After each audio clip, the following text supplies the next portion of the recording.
Hello everyone, welcome back to the channel. आज का हमारा टॉपिक है ब्लड ग्रुपिंग। सबसे पहले हम एबीओ ब्लड ग्रुपिंग के बारे में देखेंगे। तो यहाँ पर जो फर्स्ट पॉइंट है, इसमें कहा गया है कि ABO grouping is based on presence और absence of two surface antigens on RBC, namely A and B. तो आरबीसी है, उसके सरफेस पे एंटीजन पाए जा रहे हैं या नहीं, और अगर पाए जा रहे हैं तो कौन सा। ये एंटीजन ए भी हो सकता है, एंटीजन बी, या एंटीजन ए और बी दोनों, या फिर नो एंटीजन, है ना, सॉरी, या फिर नो एंटीजन। तो ये देख रहे हैं कि आरबीसी के सरफेस के ऊपर कौन सा एंटीजन पाया जा रहा है, एंटीजन ए पाया जा रहा है या बी, या ए और बी दोनों, या फिर कोई भी एंटीजन जो है वो नहीं प्रेजेंट है। इसके बेसिस पर जो है हम देखते हैं कि ब्लड ग्रुप कौन सा होगा इंडिविजुअल का। ठीक है। इसके अलावा सेकंड पॉइंट यहाँ पर दिया गया है कि जो प्लाज्मा होता है, प्लाज्मा में दो नेचुरल एंटीबॉडीज होती हैं। ठीक है। Plasma of different individual contain two natural antibodies. तो दो नेचुरल एंटीबॉडीज़ भी होती हैं प्लाज्मा में, वो हम आगे देखेंगे। तो इस स्लाइड में हमने ये देखा कि एबीओ ब्लड ग्रुपिंग किसके बेस पर होती है, कि आरबीसी के सरफेस के ऊपर एंटीजन है या नहीं है, और अगर है तो कौन सा एंटीजन है। दो टाइप के एंटीजन जो है वो हो सकते हैं, एंटीजन ए या फिर एंटीजन बी। अब यहाँ पर एक आरबीसी मैंने ड्रॉ किया। ठीक है। और इसके सरफेस के ऊपर मैंने ये एंटीजन बना दिया, और मैंने बोला कि ये एंटीजन कौन सा है, एंटीजन ए। जो वाला एंटीजन होगा आरबीसी के सरफेस पे, वही वाला जो है ब्लड ग्रुप होगा। तो अगर ए एंटीजन है तो उसका ब्लड ग्रुप भी क्या है, ए ही होगा। सेकेंड इंडिविजुअल से मैंने एक आरबीसी ले लिया। ठीक है। और वहाँ पर मैंने उसके ऊपर भी मैंने एंटीजन बना दिए। ठीक है। और मैंने कह दिया कि इसके ऊपर एंटीजन जो प्रेजेंट है वो है बी एंटीजन। ठीक है। मैंने कह दिया कि इसके ऊपर बी एंटीजन प्रेजेंट है, तो इसका ब्लड ग्रुप भी क्या होगा, बी ब्लड ग्रुप होगा इसका।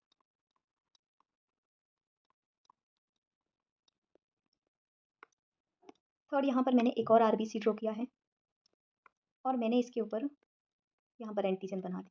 ठीक है। और मैंने कहा कि इसके ऊपर जो है ए एंटीजन भी है और बी एंटीजन भी है, दोनों ए और बी दोनों एंटीजन प्रेजेंट है यहाँ पर। तो इसका ब्लड ग्रुप भी क्या होगा, A B blood group, A B blood group होगा यहाँ पर।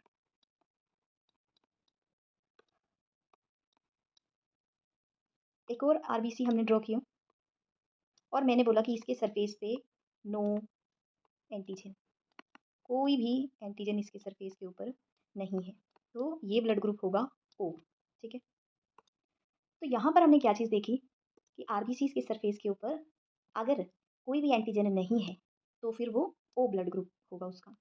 अगर आरबीसी के सरफेस के ऊपर ए एंटीजन है तो ब्लड ग्रुप भी ए होगा। अगर आरबीसी के सरफेस के ऊपर बी एंटीजन है तो ब्लड ग्रुप भी बी होगा। अगर ए और बी दोनों एंटीजन है तो ब्लड ग्रुप क्या होगा, ए बी होगा। तो यहाँ पर एक टेबल दिया गया है जहाँ पर ब्लड ग्रुप्स दिए गए हैं, और उन ब्लड ग्रुप्स में उन ब्लड ग्रुप में जो है एंटीजन कौन से होंगे आरबीसी के ऊपर, साथ में एंटीबॉडीज़ कौन सी होंगी उनके प्लाज्मा में, और कौन सा ये डोनर ग्रुप जो है, इसका मतलब है कि कौन कौन उनको ब्लड डोनेट कर सकता है इन ब्लड ग्रुप्स को। ठीक है। तो यहाँ देखते हैं हम, फर्स्ट जो है वो है ए ब्लड ग्रुप।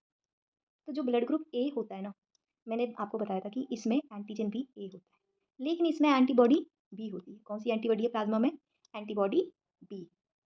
जो बी ब्लड ग्रुप होगा उसका एंटीजन भी बी ही होगा, लेकिन उसमें एंटीबॉडी कौन सी होगी, एंटीबॉडी ए के अगेंस्ट उसमें होगी एंटीबॉडी ए। ठीक है। अगर ए बी ब्लड ग्रुप है तो इसका एंटीजन ए और बी दोनों इसमें है, लेकिन ए बी ब्लड ग्रुप में कोई भी एंटीबॉडी नहीं होती। ठीक। इसके बाद हमारे पास है ये ओ ब्लड ग्रुप। तो ओ में हमने देख लिया था कि जो ओ ब्लड ग्रुप है उसमें कोई भी एंटीजन नहीं था, लेकिन एंटीबॉडी इसमें दोनों है, ए के अगेंस्ट भी एंटीबॉडी है और बी एंटीजन के अगेंस्ट भी एंटीबॉडी है। अब हम देखते हैं डोनर्स ग्रुप की, इनको कौन कौन जो है वो ब्लड डोनेट कर सकता है। ठीक है। तो जो यहाँ पर हमें नज़र आ रहा है कि ओ जो है वो सभी को ब्लड दे रहा है। ए ब्लड ग्रुप वाले को भी ओ दे सकता है ब्लड ग्रुप, सॉरी ब्लड। जिसका ब्लड ग्रुप बी है उसको भी ओ जो है वो ब्लड दे सकता है, जिसका ए बी ब्लड ग्रुप है उसको भी ओ वाला ब्लड दे सकता है, और जिसका ओ है उसको भी। तो ये सबको दे सकता है, इसको हम इसीलिए हम इसको बोलेंगे यूनिवर्सल डोनर। क्यों इसको यूनिवर्सल डोनर बोल रहे हैं? क्योंकि ओ वाला जो है वो सबको ब्लड दे सकता है, ठीक है? और यहाँ पर ए बी वाला देखेंगे, तो ए बी हर किसी से ले सकता है। ए बी से भी ले लेगा ब्लड, ए से भी, बी से भी और ओ से भी। तो ए बी वाला सबसे ब्लड ले सकता है, इसलिए इसको कहेंगे यूनिवर्सल रेसिपिएंट, क्योंकि ये हर किसी ब्लड ग्रुप से जो है ब्लड रिसीव कर सकता है। तो यहाँ पर ये चीज़ है कि person with O blood group, उसको हम यूनिवर्सल डोनर कहते हैं, और person with A B blood group, ये यूनिवर्सल रेसिपिएंट होता है। ये किसी को भी ब्लड दे सकता है और ये किसी से भी ब्लड ले सकता है। ये अब इसको देखते हैं डिटेल में कि जो ए वाला है ना, वो ए वाले से ब्लड ले सकता है। इसके अलावा ओ, जो कि हर किसी को दे सकता है। तो ए से ले लेगा ब्लड और ओ से भी ले लेगा। बी जो है वो बी से भी ले सकता है और ओ से भी ले सकता है ब्लड, अगर ज़रूरत होगी ब्लड की उसे तो। ए बी वाला सबसे ब्लड ले सकता है, ए बी से भी, ए से भी, बी से भी, ओ से भी, और ओ वाला सिर्फ ओ से ले सकता है। ठीक है? तो ये चीज़ हमने देख ली यहाँ पे। नेक्स्ट है हमारे पास आरएच ग्रुपिंग। तो आरएच ग्रुपिंग जो होती है, इसको हमने रियोसिस मंकी फैक्टर भी इसको बोलते हैं, रियोसिस मंकी एंटीजन भी इसको बोलेंगे। तो आरएच जो है, आरएच ग्रुपिंग में आरएच एंटीजन जो है वो भी आरबीसीज के ऊपर पाया जाएगा। ठीक है? तो यहाँ पर है ये रियोसिस मंकी से ये, इसमें ये जो रियोसिस मंकी है इसमें भी ये प्रेजेंट होता है। ठीक है? तो हमने सबसे पहले तो देखा था कि ए एंटीजन प्रेजेंट है या बी एंटीजन प्रेजेंट है आरबीसी के सरफेस पे, लेकिन जब हम आरएच ग्रुपिंग देखते हैं तो वहाँ पर एक और एंटीजन आरबीसी के सरफेस के ऊपर है, और वो एंटीजन का नाम है आरएच एंटीजन। ठीक है? RH antigen. तो 80% ऑफ ह्यूमन में जो है, 80% ह्यूमंस जो है उनमें आरएच एंटीजन जो है वो पाया जाता है। ठीक है? अब हमने बोला था पहले कि आरबीसीज के ऊपर ए बी या ए बी एंटीजन दोनों हो सकते हैं या नहीं भी हो सकता है। अब हम आरएच फैक्टर देख रहे हैं तो हम देख रहे हैं कि आरएच एंटीजन भी है। ठीक है? तो आरएच एंटीजन जिनमें, अगर किसी इंडिविजुअल में आरएच एंटीजन प्रेजेंट है, अगर प्रेजेंट है तो वो क्या होगा? आरएच पॉजिटिव होगा। जैसे हम कहते हैं कि किसी का ब्लड ग्रुप जो है ए पॉजिटिव है, बी पॉजिटिव है, तो वो क्या है? आरएच पॉजिटिव है। ठीक है? और आरएच एंटीजन अगर एब्सेंट है तो हम उसको बोल देते हैं कि ये बंदा, इसका ब्लड ग्रुप जो है वो आरएच नेगेटिव है। ठीक है? तो ये चीज़ यहाँ पर लिखी है कि आरएच एंटीजन अगर प्रेजेंट है तो आरएच पॉजिटिव, और अगर आरएच एंटीजन एब्सेंट है तो आरएच नेगेटिव होगा। ठीक है? जैसे हमने क्या किया, किसी का ब्लड ग्रुप ए पॉजिटिव है तो इसका मतलब वो आरएच पॉजिटिव है। ठीक है? और अगर किसी का ब्लड ग्रुप जो है वो बी नेगेटिव है, ए नेगेटिव है, ओ नेगेटिव है, तो वो क्या है? आरएच नेगेटिव है, उसमें आरएच एंटीजन एब्सेंट है। ठीक है? यहाँ पर इसके बाद हम यहाँ देखेंगे कि Rh negative blood if exposed to Rh positive blood, it will form antibodies against Rh antigen। तो क्या होता है कि अगर हम, जैसे किसी का ब्लड ग्रुप RH नेगेटिव है, ठीक है? जैसे ए बी नेगेटिव बोल दिया मैंने किसी का ब्लड ग्रुप, तो अगर उसका ब्लड ग्रुप जो है उसके ब्लड में जो है वो RH पॉजिटिव वाला ब्लड मिक्स हो जाएगा, तो उसका ब्लड जो है वो एंटीबॉडीज़ बना देगा RH पॉजिटिव के अगेंस्ट, RH एंटीजन के अगेंस्ट एंटीबॉडीज़ बनाना शुरू कर देगा उसको किल करने के लिए। उसको लगेगा कि RH पॉजिटिव वाला जो है एक फ़ॉरेन पार्टिकल है और उसको किल करने के लिए एंटीबॉडीज़ बनाएगा। ठीक है? नेक्स्ट टर्म है यहाँ पर एरिथ्रोब्लास्टोसिस फेटालिस। ये क्या होता है एरिथ्रोब्लास्टोसिस फेटालिस? देखो, अगर कोई मदर है और उसका ब्लड जो है वो, ब्लड ग्रुप जो है वो आरएच नेगेटिव है, मतलब मैंने कह दिया कि एक मदर है और उसका ब्लड ग्रुप ए नेगेटिव है मान लिया। ठीक है?